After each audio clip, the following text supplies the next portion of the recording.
what I wanted to talk about tonight, simply because it's the thing that is moving me to the edge of my chair at the moment, is I called the talk Eros and the Eschaton. And what I could have called it is Eros and the Eschaton, What Science Forgot. Because somebody asked me recently, is there any permission to hope? More specifically, is there any permission for smart people to hope? I mean, it's easy to hope if you're stupid, but is there any basis for intelligent people to hope? And I wanted to deal with that because I think so. I mean, it was to me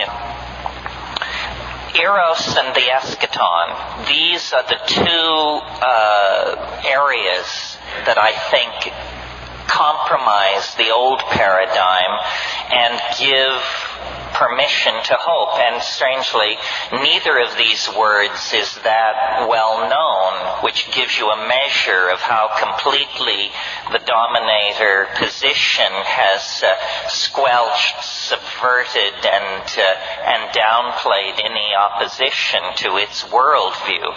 Eros we know about in some kind of devalued, shticky, kind of glitzy way, because we get it in the eroticization of media and society.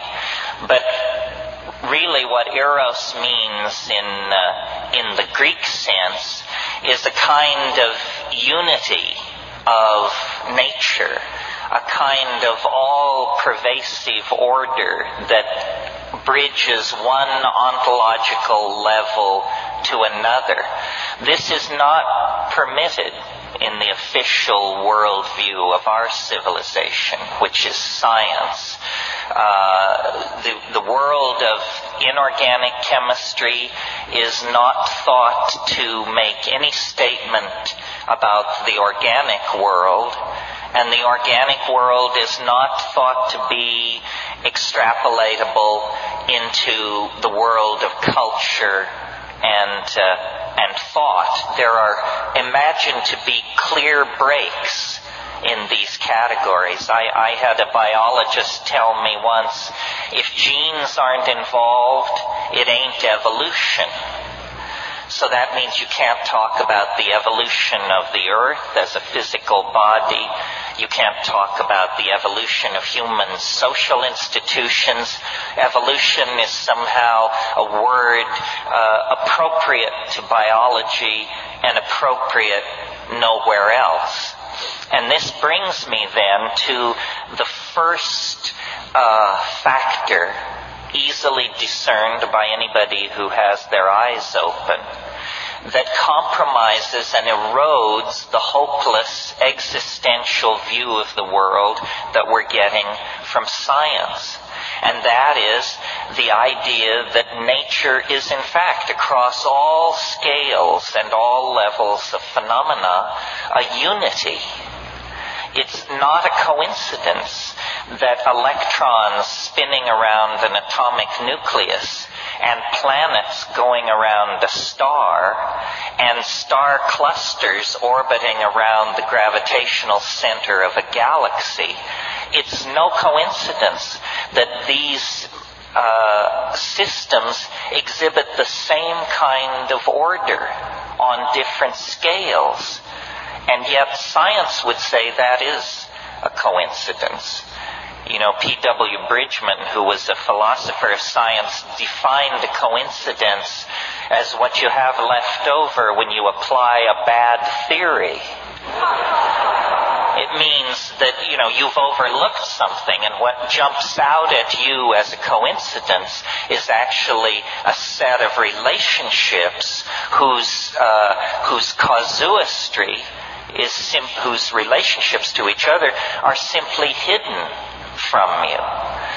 And what I've observed, and I think it is fair to give credit to the psychedelic experience for this, what I've observed is that nature builds on previously established levels of complexity. This is a great general natural law that your own senses will confirm for you, but that has never been allowed into the canon of science. And what I mean by that nature builds on complexity is the following. When the universe was born in the dubious and controversial circumstance called the Big Bang, it was at first simply a pure plasma of electrons. It was the simplest that it could possibly be. There were no atoms, there were no molecules, there were no highly organized systems of any kind. There was simply a pure plasma of expanding energy. And as the universe cooled, simply cooled, new kinds of phenomena, we say, emerged out of the situation. As the universe cooled, atomic nuclei could form, and electrons could settle into stable orbits. As the universe further cooled, the chemical bond became a possibility. Still later, the hydrogen bond, which is a weaker bond, which is the basis of biology. So, as the universe aged, it complexified. This is so obvious that it's never really been challenged, but on the other hand, it's never been embraced as a general and dependable principle either. Follow it through with me. Out of atomic systems come chemical systems. Out of chemical systems comes the covalent hydrogen bond, the carbon bond, complex chemistry that is prebiotic or organic. Out of that chemistry come the macrophysical systems that we call membranes, gels, charge transfer complexes, this sort of thing. These systems are the chemical preconditions for life, simple life, the life of the prokaryotes, the life of naked, unnucleated DNA that characterized primitive life on the planet. Out of that life come eukaryotes, nucleated cells, and then complex colonies of cells, and then cell specialization, leading to higher animals, leading to social animals, leading to complex social systems, leading to technologies, leading to globe-girdling, electronically based, information transfer-oriented cultures like ourselves. Someone said, what's so progressive about media? It's the spreading of darkness at the speed of light. It can be. It can be. Well, so this is very interesting, that apparently the way the universe works is upon a platform of previously achieved complexity. Chemical, electrical, social, biological, whatever, new forms of complexity can be built that cross these ontological boundaries. In other words, what I mean by that is that biology is based on complex chemistry, but it is more than complex chemistry. Social systems are based on the organization that is animal life, and yet it is more than animal life. So this is a general law of the universe overlooked by science, that out of complexity emerges greater complexity. We could almost say that the universe, nature, is a novelty-conserving or complexity-conserving engine. It makes complexity and it preserves it, and it uses it as the basis for further complexity. Now, there's more to this than simply that. I think we all observationally could agree with what has been said so far. The added wrinkle, or an added wrinkle, is that each advancement into complexity, into novelty, proceeds more quickly than the stage that preceded it.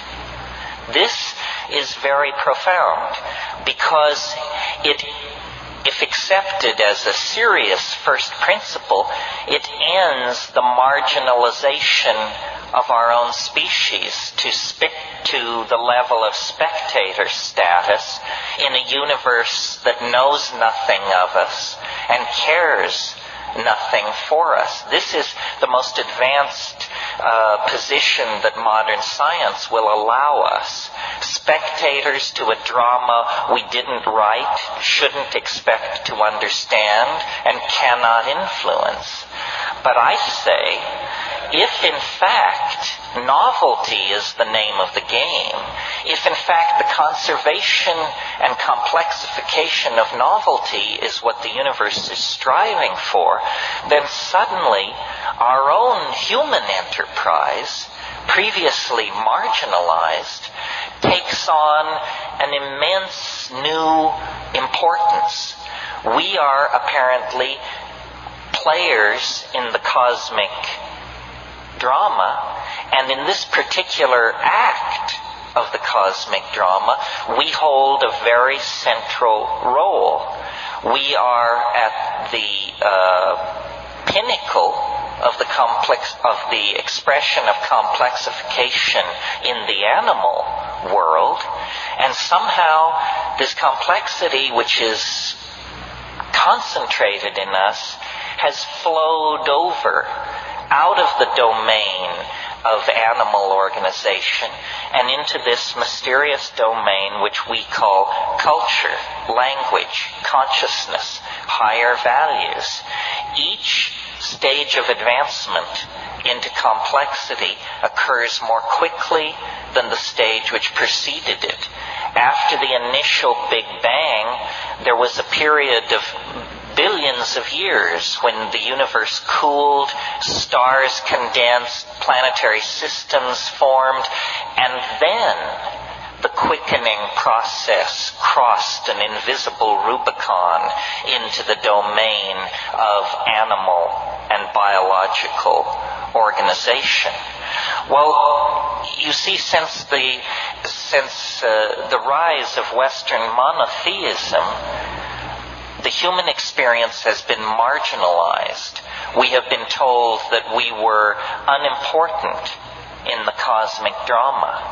But we now know from the feedback that we're getting from the impact of human culture on the earth that we are a major factor shaping the temperatures of the oceans, the composition of the atmosphere, the general speed and complexity of speciation on the planet, so forth and so on. A single species, ourselves, has broken from the ordinary constraints of animal nature and created a new world, an epigenetic world, meaning a world not based on gene transfer and chemical propagation and preservation of information, but a world based on ideas, on symbols, on technologies, on tools, on ideas downloaded out of the human imagination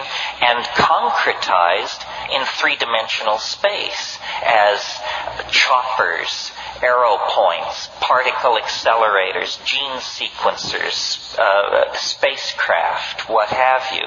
All of this complexification occurring at a faster and faster rate. And this brings me then to the second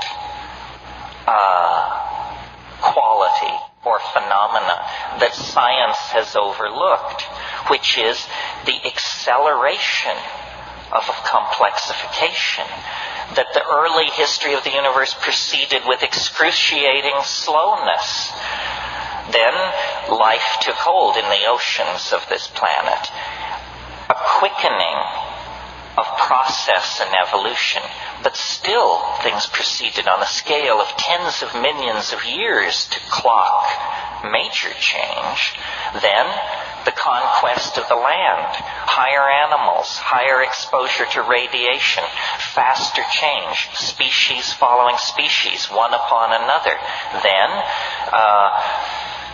50,000, 100,000, a million years ago, anyway, recently, the crossover into the domain of culture, tool-making, myth-making, dance, poetry, song, story, and that set the stage for the fall into history. The incredibly unusual and self-consuming process that has been going on for the past 15 or 20,000 years. A biological snap of the finger. And yet, in that time, everything that we call human, everything that we associate with higher values has been adumbrated, elaborated, created, set in place by one species, ourselves. This acceleration of time or complexity shows no sign of slowing down. In fact, within the fabric of our own lives, we can almost daily, hourly, by the minute, feel it speeding up, taking hold. It's a cliche that time is moving faster and faster, a cliche of the mass media. But I want to suggest that this is not a perceptual illusion or a cultural mirage, that this is actually happening to the space-time matrix, that time is in fact speeding up, that history in which we are embedded because our life of 50 to 80 years is so ephemeral on a scale of 10 to 15,000 years. But nevertheless, history is a state of incredible destabilization. It's a chaostrophe in the process of happening. It begins with animals kept in balance by natural selection, and it ends with a global internet of electronic information transfer and a language-using species hurling its instruments toward the stars. There is no reason for us to suppose that this process of acceleration is ever going to slow down or be deflected. It has been a law of nature from the very beginning of nature, that this acceleration was built in. What poses a problem to us as thinking individuals is that the speed of involution toward concrescence is now so great that we can feel the tug of it within the confines of our own lives. There has been more change since 1960 than in the previous several thousand years. There has been more change since 1992 than in the previous 1,000 years. Change is accelerating. Invention, connection, adumbration of ideas, mathematical algorithms, connectivity of people, social systems. This is all accelerating furiously and under the control of no one. Not the Catholic Church, the Communist Party, the IMF. No one is in charge of this process. This is what makes history so interesting. It's a runaway freight train on a dark and stormy night. This is why I'm not particularly sympathetic to conspiracy theory. Because I can't make the leap to faith that would cause you to believe anyone could get hold of the beast enough to control it. I mean, conspiracies, of course, we have conspiracies up the kazoo, but none of them are succeeding. They're all being swept away, compromised, astonished by new information, and endlessly agonized. So, two factors relating to eros. The movement into complexity and the fact that that movement goes ever faster. And the second quality, the acceleration of the movement into novelty, leads me to the third point, which is, I suppose, more controversial. And I am frankly willing to admit that my sensitivity to this third point is based on my psychedelic experience. I mean, science is the exploration of the experience of nature without psychedelics. And I propose, therefore, to expand that enterprise and say we need a science beyond science. We need a science which plays with a full deck. And the reason the psychedelic experience is so important here is not some namby-pamby notion that it expands consciousness or it makes you more perceptive or something like that. I mean, that is all true, but it isn't strongly enough put. A cultural point of view is like a crystal. You have an amorphous cultural medium which at certain temperatures will form a crystal of cultural convention, if you will. And within the geometry of that crystal, certain things make sense and certain things are excluded from making sense. Science is a condensed cultural point of view that is a rigid crystal of interlocking assumptions such as matter is primary, mind is tertiary, causality works from the past into the future, so forth and so on.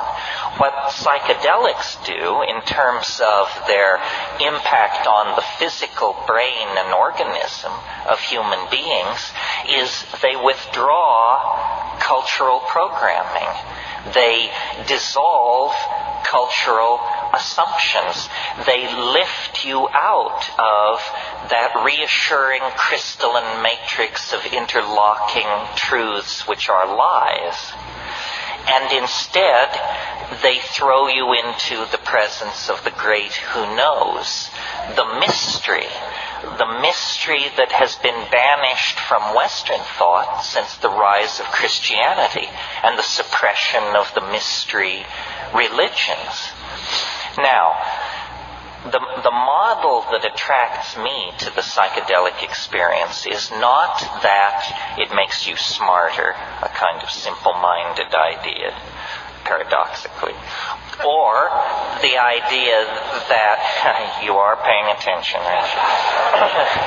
Or the idea that it's some kind of magnifying glass into the personal unconscious, your trauma, your childhood memories, the satanic abuse your parents laid on you, so forth and so on. The model which I like is a geometric model, and says simply that since the rise of the Greek alphabet, print, linear thinking, and science, we have become imprisoned in a causal universe of material connectivity, and that this is a cultural myth, as much as believing that we are the sons and daughters of the great father who got out of his canoe at the second waterfall to take a leak. I mean, these are just cultural myths. What is revealed through the psychedelic experience, I think, is a higher dimensional perspective on reality. And I use higher dimensional in the mathematical sense. Literally, you are lifted out of the plane of cultural assumptions and can look down with the kind of godlike understanding that one obtains when one flies in an airplane over a landscape previously only viewed from the ground. In other words, from the vantage point of the psychedelic experience, the cultural landscape is seen more nearly in its correct perspective, seen as historically bounded, spatially and intellectually bounded. Now, it's no coincidence that if you analyze biology, what it is, it's a kind of conquest of dimensionality. The earliest forms of life were probably slimes of some sort, stabilized on a clay surface, immobile, unable to perceive light, with no sense of time, merely a fingernail or a toehold in existence. And then if you look at the entire fossil record, what you see is the evolution of senses, sensory perceptors and organs of locomotion. The perceptors, the eye, the hand, bring into the cognitive field the sense of things at a distance. And then language provides models for these things at a distance. Similarly, fins, legs, so forth, means of locomotion carry us through space. This is a journey of dimensionality. And essentially what animals are that plants are not are life forms mobile in a very conscious way in the spatial dimension.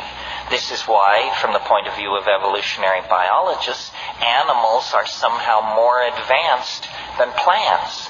Well, if conquest of dimensionality is the criteria, then notice that we again occupy a special and privileged position in nature, because we can not only run with the best of them, see with the best of them, but we can remember and anticipate like crazy.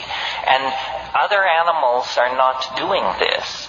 Other animals may imprint past situations of danger or opportunity, but they do not analyze experience and extrapolate it toward the hidden domain of the future.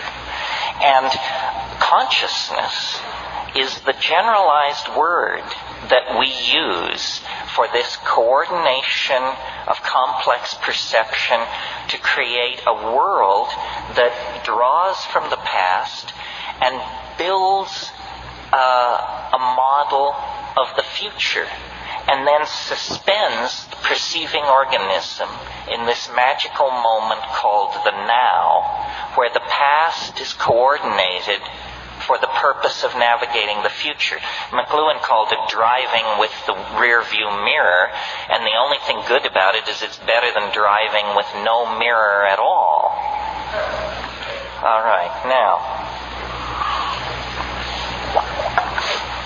what this conquest of dimensionality comes to be in the presence of psychedelics is an anticipation of the future. We can anticipate the future. We know to within microseconds when the sun will rise.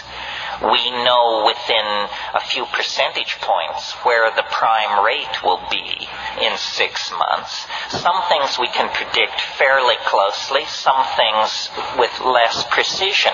But the perception of the future is very important to us.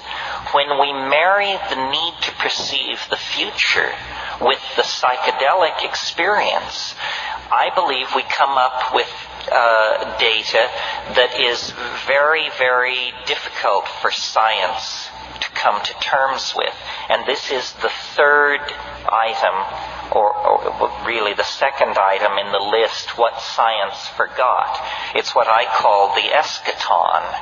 Now, eschaton is a rare word, until very recently unheard outside schools of theology, which I understand were a dying enterprise.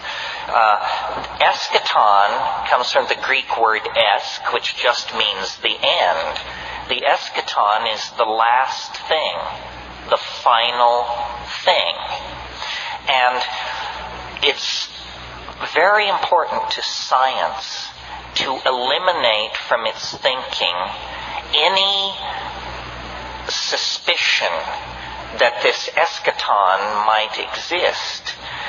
Because if it were to exist, it would impart to reality a purpose, you see. If the eschaton exists, then it's like a goal or an attraction point or an energy sink toward which historical process is being moved. And science is incredibly hostile toward the idea of purpose. If you are not involved in the sciences, this may come as somewhat of a surprise to you. If you are a workbench scientist or a theoretician, you know that this is what's called the problem of teleology. It is because modern science defined itself in the 19th century when the reigning philosophy was deism. And deism was the idea that the universe is a clock made by God, and God wound this clock and has walked away from it, and the clock will eventually run down. That theological construct was poisonous to evolutionary theory in the 19th century. And so they said, we must create a theory of reality that does not require a goal, does not require a purpose. Everything must be pushed from the past. Nothing must be pulled toward the future. The problem with this is that it does not fulfill our intuitions about reality. We can see that evolution, biological evolution, has built on chemical systems. We can see that social and historical systems build on biology. As people with open minds, or as open as they can be inside this culture, we nevertheless have this intuition of purpose. And it is dramatically underscored by the psychedelic experience, which takes the raw material of your life, your culture, your history, and tells you this is not an existential mishmash to be lived out with dignity because there's nothing else to be done with it, some kind of Camusian why not affirmation. It says no. It says, your reality is a coherent cosmos, and embedded in your own sense of identity, embedded in your own sense of purpose, is a microscopic reflection of the larger purpose that is built into the universe. Now, this is not just, blowing smoke in the sense of it's a nice idea, or it's like a religious idea, like saying Jesus loves you and so feel all right about yourself. It isn't like that. It's a theory about reality that has teeth, because reality is actually following the script that this particular version of reality dictates. Reality is accelerating toward an unimaginable omega point. We are the inheritors of immense momentum in our social systems, our philosophical and scientific and technological approaches to the world. Because we're driving the historical vehicle with a rear view mirror, it appears to us that we're headed straight into a brick wall at 1,000 miles an hour. It appears that we are destroying the earth, polluting the atmosphere, wrecking the oceans, dehumanizing ourselves, robbing our children of a future, so forth and so on. I believe what is in fact going on is that we are burning our bridges. One by one, we're burning our bridges to the past. We cannot go back to the mushroom-dotted plains of Africa or the canopied rainforests of 5 million years ago. We can't even go back to the era of cayuse and six-shooter of 200 years ago.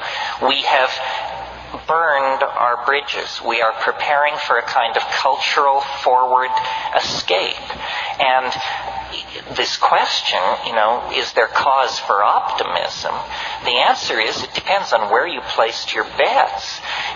If you placed your bets on male-dominated institutions based on consumer fetishism, propaganda, classism, and materialism, then God help you, you should call your broker. If, on the other hand, you've recognized that a lifeboat strategy is involved here, that what is really important is empowering personal experience, backing off from consumer object fetishism, freeing the mind, empowering the imagination, then in that case, I think you can feel pretty good about what is going on. There's a lot of talk about cultural death and disenfranchisement, and it's usually couched in terms of some happy naked people in the rainforest or in Tajikistan making their rugs or milking their camels or something. And isn't it too bad that their culture is being blown up and traded in for mall culture and shopping by remote? But in fact, all culture is being destroyed. All culture is being sold down the river by the sorts of people who want to turn the entire planet into an international airport arrival concourse. And that's not the victory of somebody's culture over somebody else's culture. Nobody ever had a culture like that. That's just the victory of schlockmeisterism and crapola over good taste and good sense. Well,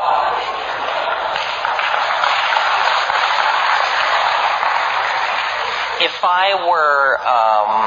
I were dependent on the notion that human institutions are necessary to pull us out of the ditch, I would be very despairing. As I said, nobody's in charge. Not the IMF, the Pope, the Communist Party, the Jews. No. Nobody has their finger on what's going on. So then why hope? Isn't it just a runaway train out of control? I don't think so. I think the out-of-controlness is the most hopeful thing about it. After all, whose control is it out of? You and I never controlled it in the first place. Why are we anxious about the fact that it's out of control? I think if it's out of control, then our side is winning. To me, the most confounding datum of the psychedelic experience is this thing which I call the eschaton. And I want to talk about it a little bit this evening because I think it is the hardest thing for people to grasp about my particular rap. And, sometimes I've talked to many of you about psychedelic plants, shamanism, techniques, chemistry, approaches, approaches, so forth and so on. I'm approaching this evening as a graduate seminar. I figure everybody has their little mojo kit and their particular way of approaching these things. And then the question is, what kind of conclusions can we draw? And the conclusion I draw is, and this is sort of pulling together what I said before, we are central to the human drama and to the drama of nature and process on this planet. The opposition, which is science, well, first let me say this. Every model of the universe has a hard swallow. What I mean by a hard swallow is a place where the argument cannot hide the fact that there's something slightly fishy about it. The hard swallow built into science is this business about the Big Bang. Now let's give this a little attention here. This is the notion that the universe, for no reason, sprang from nothing in a single instant. Well, now before we dissect this notion, notice that this is the limit test for credulity. Whether you believe this or not, notice that it is not possible to conceive of something more unlikely or less likely to be believed.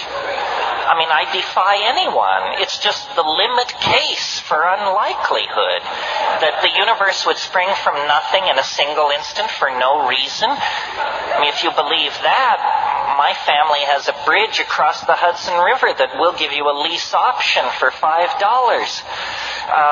It makes no sense. It is in fact no different than saying, and God said, let there be light.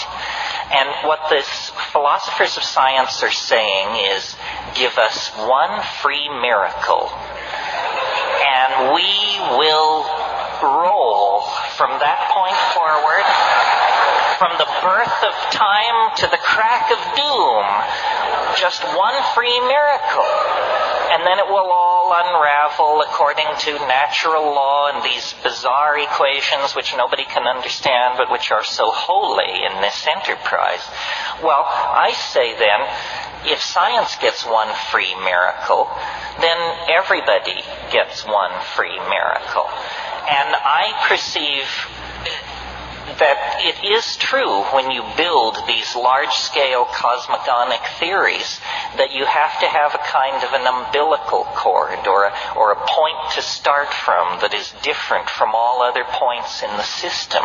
So if we have to have a singularity in our modeling of what reality is, let's make it as modest and as unlikely a singularity as possible. The singularity that arises for no reason in absolutely empty space instantly is the least likely of all singularities. Doesn't it seem more likely, if we have to have a singularity, that it occurs in a domain with a rich history, with many causal streams feeding into the situation that nurtures the complexity? In other words, to put it simply, if you have to have a singularity, doesn't it make more sense to put it at the end of a cosmogonic process than at the beginning? And I think this is the great breakthrough of psychedelics and shamanism, that science got it absolutely wrong. The universe didn't begin in a singularity. Who knows how the universe began, or would even presume to judge? But the universe ends in a singularity. It has been growing more singular, more complex, more unique, more novel every passing moment since it burst into existence. And if that's true, then we represent a kind of concrescence of universal intent. We're not mere spectators, or a cosmic accident, or some sideshow, or the Greek chorus to the main event. The human experience is the main event. The coordination of perception, of hope, of dream, of vision that occurs inside the human heart-mind-body interface is the most complex phenomenon in the universe. Now, even the physicalists will agree that the human neocortex represents the most densely ramified matter known to exist in the biological world. And you don't have to be a rocket scientist to see that human society, human history, human art, human literature represent things for which there is no analog in the world of wasps, groundhogs, killer whales, and so forth and so on. In our species, complexity has turned inward upon itself, and in our species, time has accelerated.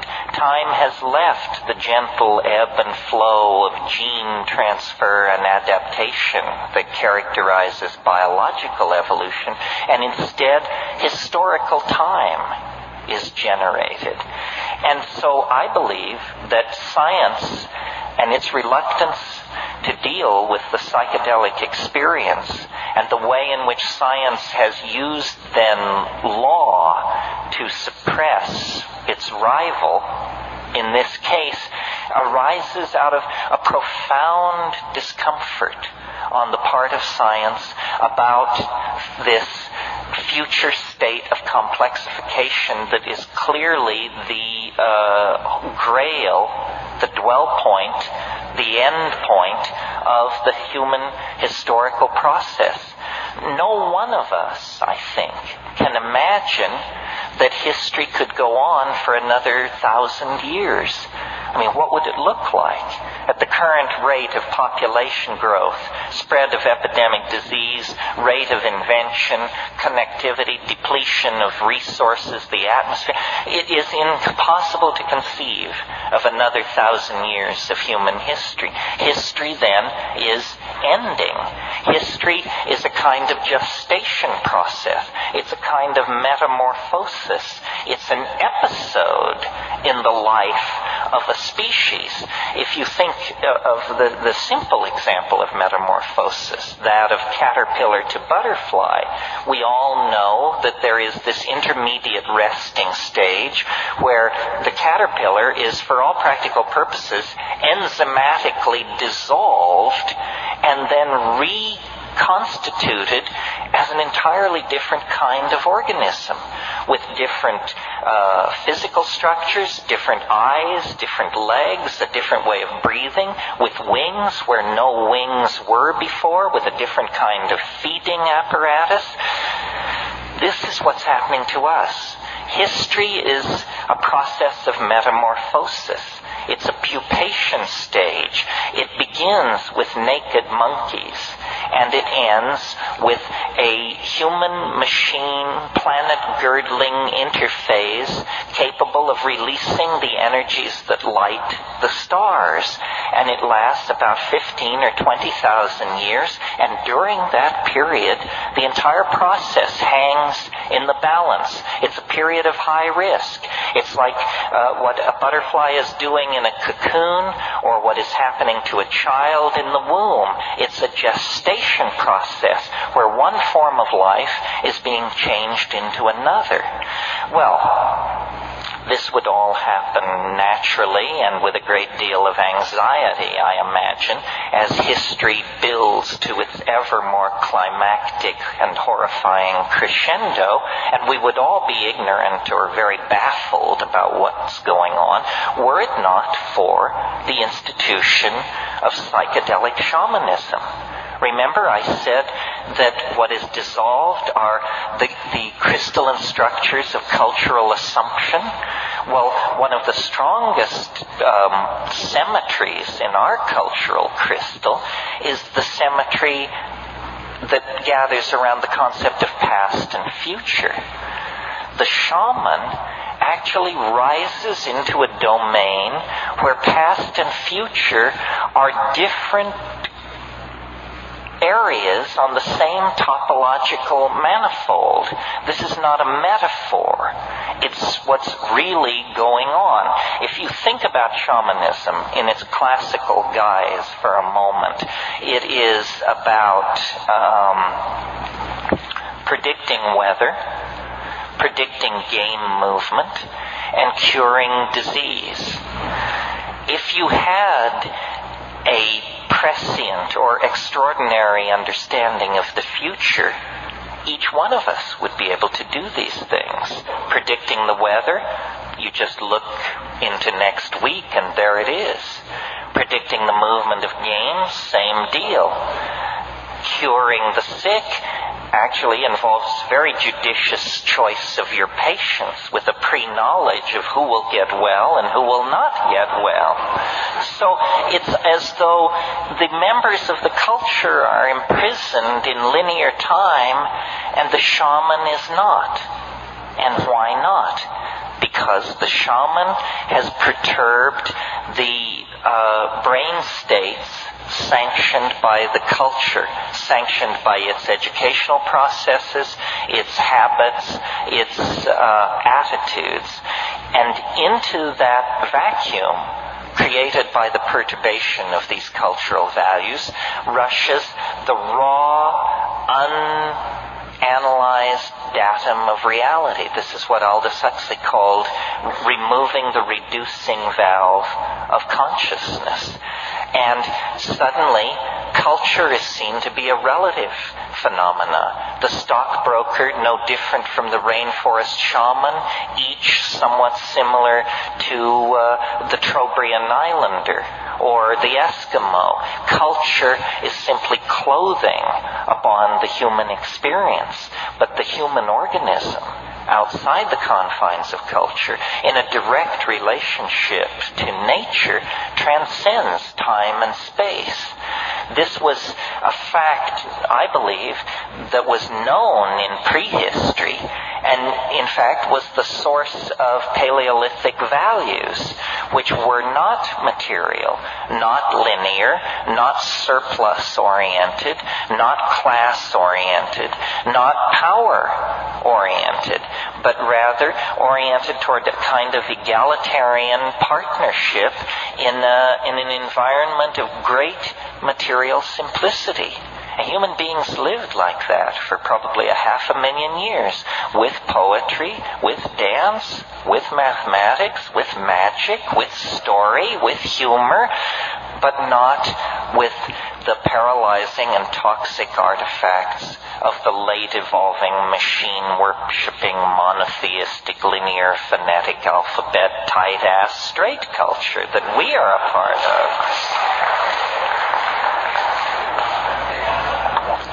So now, at a kind of moment of great cultural challenge and dynamic for Western civilization, which has for 1,000 years called all the shots and shoved itself down everybody's throat, whether they liked it or not. In the last 100 years, through the science of anthropology and ethnography and ethnomedicine and botany, the news has arrived that these quote-unquote primitive people are in fact master technicians of journeying into a world of the neurological imagination, a world we didn't even know exists, a world that is as distant to us as the world at the heart of the atom is from the rainforest fisherman.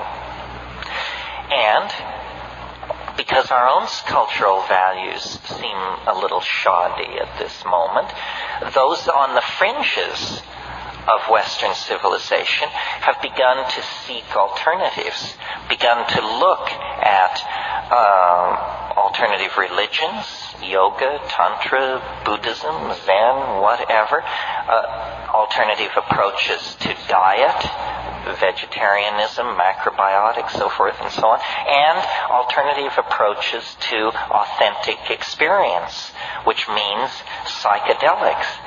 in the early stage of psychedelic involvement, everyone was sort of flying under the banner of hands-on Freudianism or hands-on Jungianism.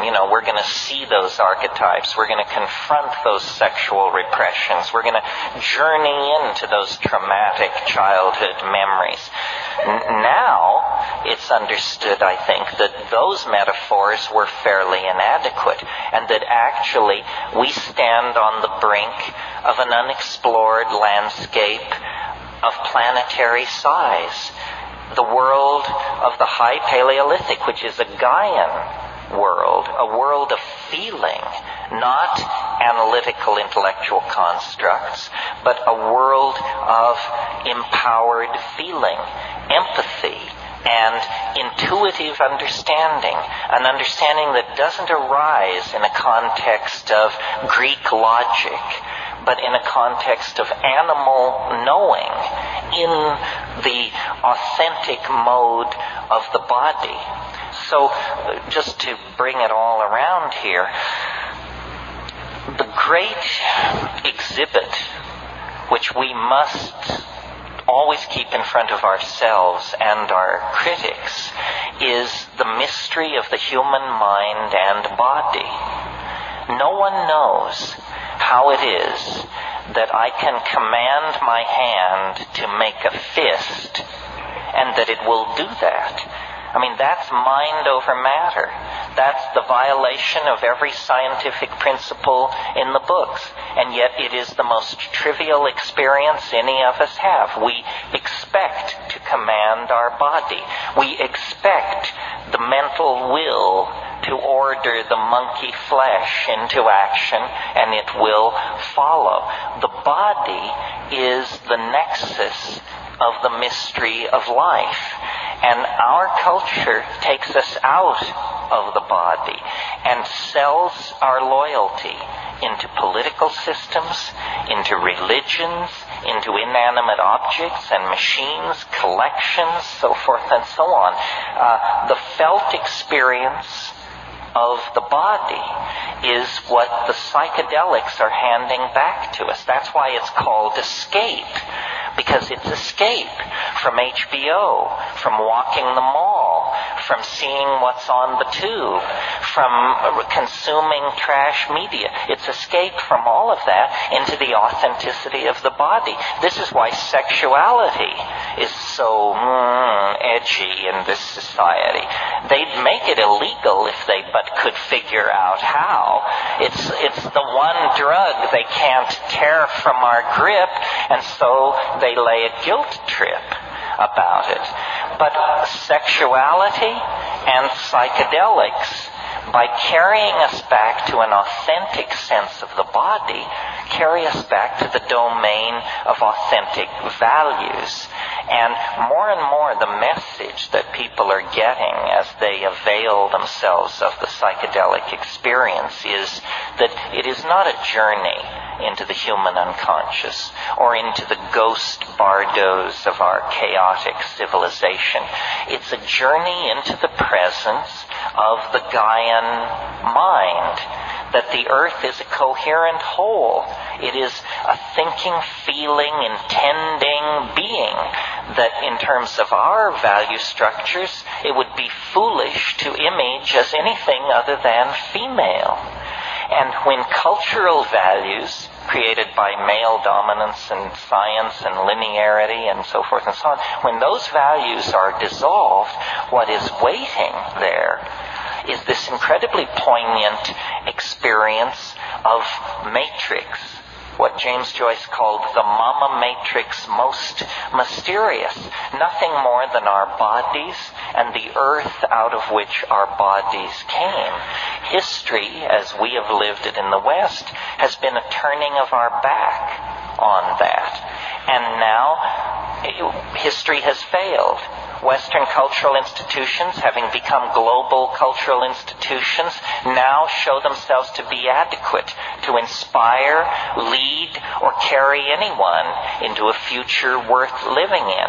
At this moment, then, this reconnecting to the Gaian mind becomes a kind of moral imperative.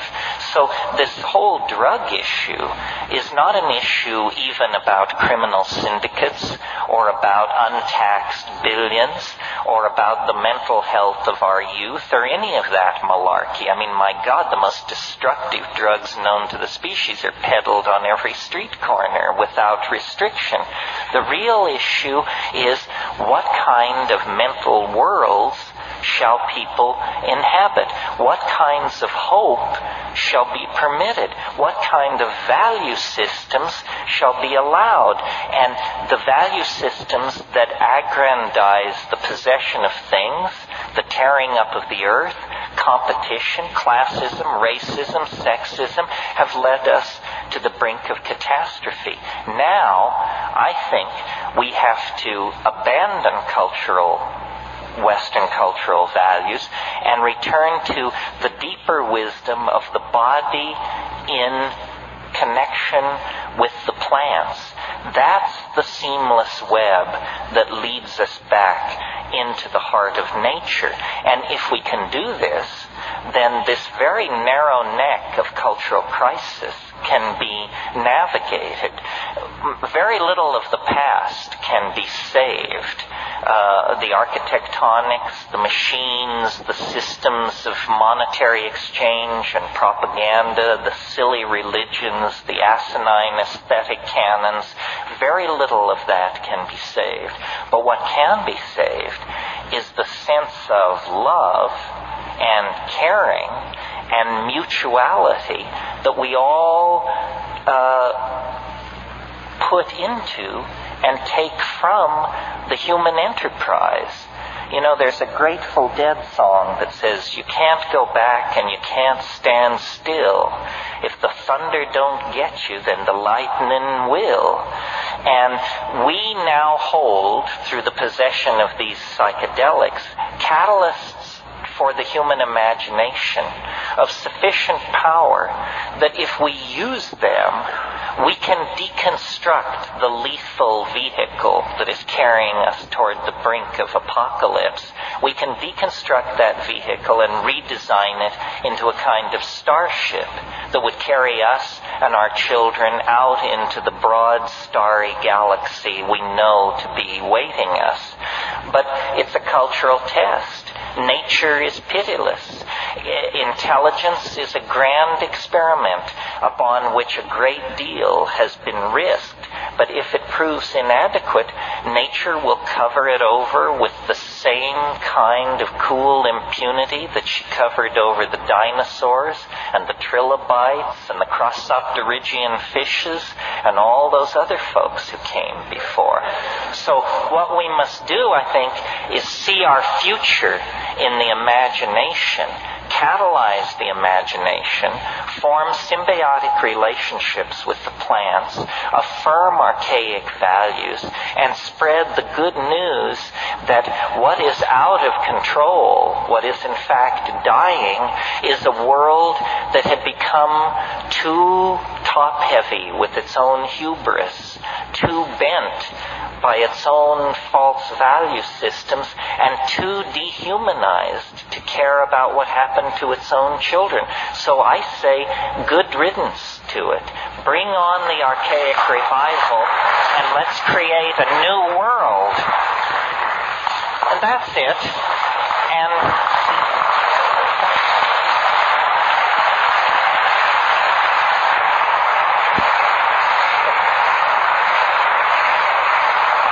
if this wasn't perfectly clear, I'm sure the questions and answers will make it so.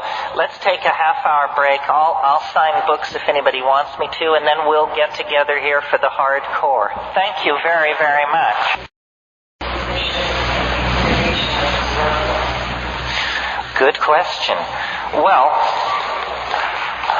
the answer is, I think, pretty obvious. Yes, how do we emancipate people from the foolishness of the drug war? How do we, as a community, as a point of view, how do we gain legitimacy? This is a really important question. I mean, if you look around yourself tonight, you don't see the uneducated, the unhealthy, the demented, or the deluded. And yet this is the stereotype of our subculture.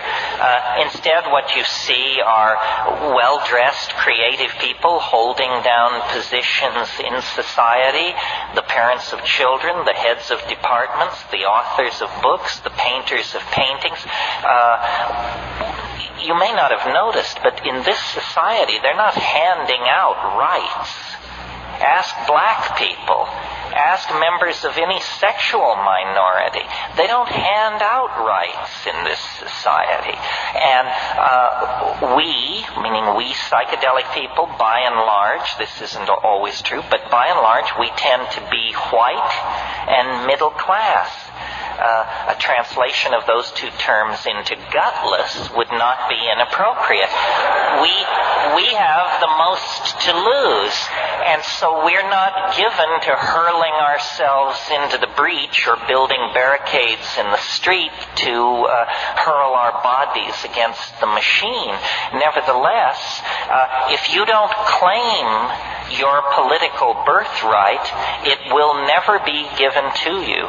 And black people and gay people and American Indians, Native Americans, all of these people have learned that you don't go on bended knee to petition the official culture for your rights. You have to take them. And people ask me, how can you stand up and say the things you do? Why don't they take you away? They don't take me away because they're more chicken shit than you think. They're more off balance than you think. They're more uncertain of themselves than you think. The legitimacy of this point of view is established in their minds. The reason drugs are illegal and suppressed and blah, blah, is because you can make a shitload of money off them in that context. It's a money issue. Do you think a loving government is trying to keep you from jumping out of third-floor windows, and that's why LSD is illegal? I mean, give me a break, for crying out loud. If this government felt strongly enough about certain issues, all of us between 18 and 26 would be sent off to die for that policy decision. So the government is not interested in your health. The government is artificially interested in inflating the prices of certain substances in order to create a focus for clandestine money that is used then to destabilize unfriendly governments, murder labor union leaders, kill and blackmail the editors of left-wing newspapers, so forth and so on. Drugs are enormous big business, and not psychedelic drugs. Psychedelic drugs, the only one that ever amounted to anything as a financial enterprise was cannabis. And cannabis is many things besides psychedelic. The deep, dramatic psychedelics, which are all Schedule 1, the most repressed schedule, don't produce great amounts of money at all. What they do produce is questioning minds. They cause people to ask questions. They cause people to ask for clarification. They cause people to challenge cultural values because they decondition you. It doesn't matter whether you're a Hasid, a communist apparatchik, a rainforest shaman. If you take psychedelics, you will question your first premises. And that is a business that all governments, right, left, middle, are in the business of repressing. They don't want to have to explain why things are done as they are. But if we don't begin asking for that explanation, they're going to run this planet right into ruin. And we are the generation responsible. You are the generation that is responsible. You can't claim that you grew up in a village in Nigeria and you didn't know. You can't claim that you're the child of poor Bangladeshi parents and you had no opportunity. The responsibility rests upon the educated and the financially capable of doing something about it. And by that measure, you and I are probably in the upper 3% of people on this planet. And if we don't take responsibility, then that responsibility will devolve to others, beady-eyed others with an agenda that would stand your hair on end. Yes, over here. This will be the last question, so make it hit.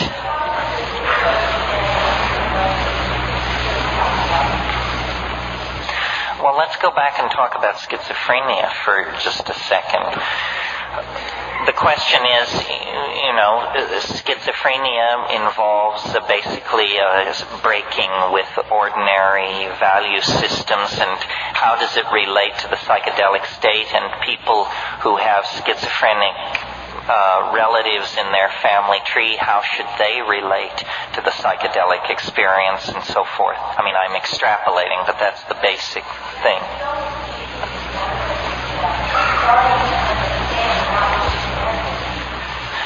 Well, there are different things to be said about this. I mean, first of all, how many psychiatric residents, who are the people who come most in contact with schizophrenics, whatever that means, how many psychiatric residents have ever seen an undrugged schizophrenic? Very, very few, because the very first thing that happens is, for the convenience of physicians and the nursing staff, some outlandish drug is brought into the picture, which then deflects this healing process from ever reaching any kind of natural conclusion. Schizophrenia is just a catch-all term for mental forms of mental behavior that we don't understand. In the 19th century, there was a term, melancholia, which we would now call bipolar depression, so forth and so on. But all forms of sadness, unhappiness, maladaptation, so forth and so on, were poured into this label, melancholia. Now, schizophrenia is a similar thing. I can remember an experience I had years ago. I was in the Tolman Library at the University of California, which is the psych library, and I was looking up some drug or something, and I just saw a book, and I pulled it off the shelf, a book about schizophrenia, and it said, the typical schizophrenic lives in a world of twilight imagining, marginal to his society, incapable of holding a regular job. These people live on the fringes, content to drift in their own self-created value system. I said, that's it. That's it. Now I understand. We have no tradition of shamanism. We have no tradition of journeying into these mental worlds. We are terrified of madness. We fear it because the Western mind is a house of cards, and the people who built that house of cards know that, and they are terrified of madness. Tim Leary once said, or I gave him credit for saying, he later told me he never said it, but whoever said it, this was a brilliant statement. Someone once said, LSD is a psychedelic substance which occasionally causes psychotic behavior in people who have not taken it. Right? And I would bet you that more people have exhibited psychotic behavior from not taking LSD, but just thinking about it, than ever exhibited it from taking it. Certainly in my family, I watched my parents both go psychotic from the mere fact that LSD existed. They would never have taken it. There is a great phobia about the mind. The Western mind is very queasy when first principles are questioned. Rarer than corpses in this society are the untreated mad, because we can't come to terms with that. A shaman is someone who swims in the same ocean as a schizophrenic. But the shaman has thousands and thousands of years of sanctioned technique and tradition to draw upon.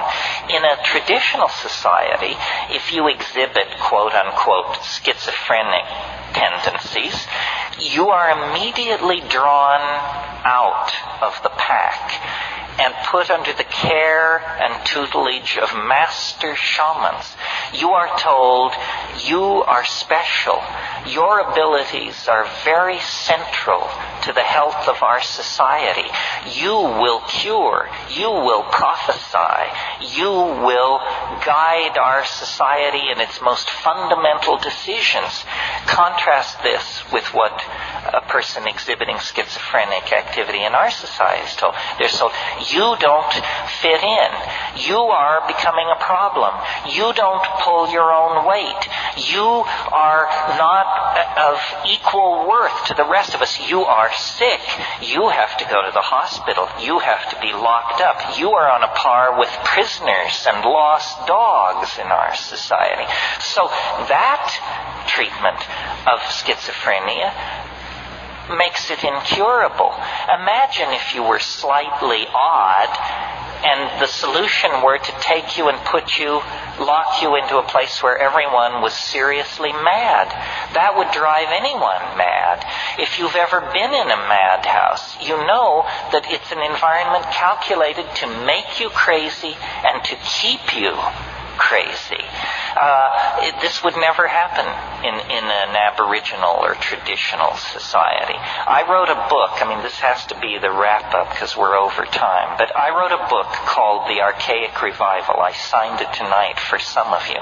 The idea there is that we have gone sick by following a path of untrammeled rationalism, male dominance, attention to the visible surface of things, practicality, bottom lineism. We have gone very, very sick. And the body politic, like any body, when it feels itself to be sick, it begins to produce antibodies or strategies for overcoming the condition of dis-ease. And the 20th century is an enormous effort at self-healing. Phenomena as diverse as surrealism, body piercing, psychedelic drug use, sexual permissiveness, jazz, experimental dance, rave culture, tattooing. The list is endless. What do all these things have in common? They represent various styles of rejection of linear values. The society is trying to cure itself by an archaic revival, by a reversion to archaic values. So when I see people manifesting sexual ambiguity or scarifying themselves or showing a lot of flesh or dancing to syncopated music or getting loaded or violating ordinary canons of sexual behavior, I applaud all of this because it's an impulse to return to what is felt by the body, what is authentic, what is archaic. And when you tease apart these archaic impulses, at the very center of all these impulses is the desire to return to a world of magical empowerment of feeling. And at the center of that impulse is the shaman, stoned, intoxicated on plants, speaking with the spirit helpers, dancing in the moonlight, and vivifying and invoking a world of conscious living mystery. That's what the world is. The world is not an unsolved problem for scientists or sociologists. The world is a living mystery.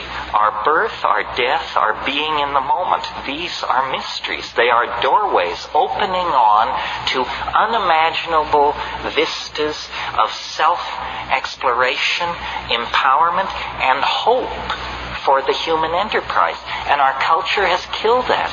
taken it away from us, made us consumers of shoddy products and shoddier ideals.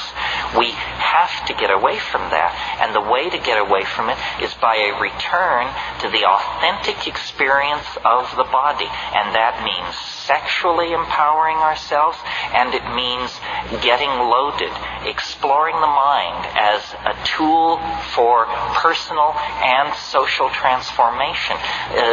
The hour is late. The clock is ticking. We will be judged very harshly if we fumble the ball.